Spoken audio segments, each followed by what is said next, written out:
So silipin muna natin dito ang Pasig River. Today is Sunday. At nandito ako ngayon dito sa lugar na to. Pwede naman umakyat dyan and then pwede mag-walking actually going there sa Binondo. My place now here is Intramuros, Manila. Pwede ka rin sumakay, maraming sasakyan dito, mga jeep, mga tricycle. It's better to walk. Actually hindi naman masyadong mainit sa oras nito ngayon.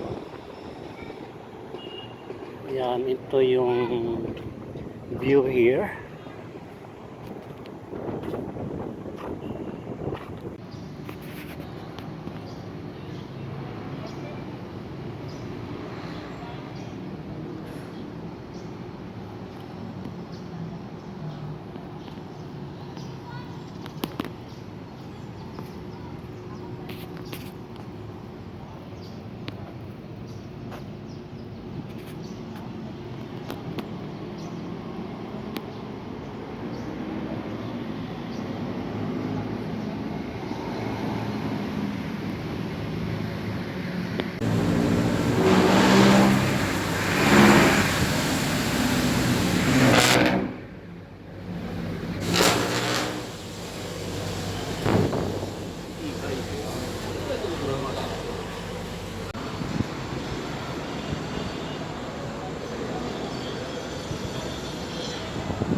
So ito yung Pasig River.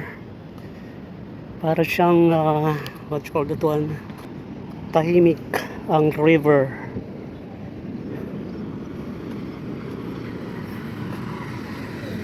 So lakarin natin.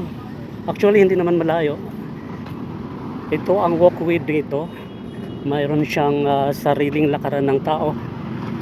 At siya naman yung mga sasakyan. Of course, i-focus muna natin dito banda. And the beautiful picturesque bridge. Yung bridge naman doon, yung last bridge, ay yan yung tulay na I don't know what's the name of that, but malapit na yan sa pier papunta sa Tondo, Manila. Dito ka sa Binondo area, yan yung makikita mo dito. Yan ang Intramuros, Manila. Intramuros, of course, yan yung maraming puno dyan. Yan yung Port Santiago. And then there yung may bell tower there. Yan yung Manila Cathedral. Of course, here pagtawid mo, dito yung mga structure, mga skyline dito sa Binondo, Manila. By Metro Bank, some condominiums. And there, this is under construction of BEI Corporation. So this is the situation here now in Manila.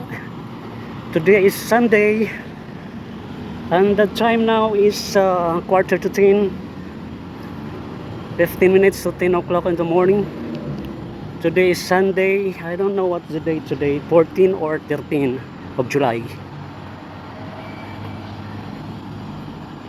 So let's take a view here again. Yung pinanggalingan ko doon banda. And then malayo-layo rin yung nilakad ko. And it's a beast or the better to walk.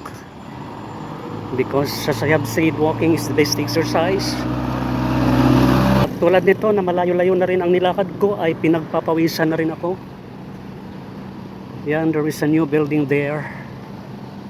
The last one. Look up, watch out for falling debris. So this one is the In Time Supermarket. but it is sarado. Tayo. As you will see there guys, yung round building there, that is a old building kung saan dinesign diyan ng isang sikat na architect.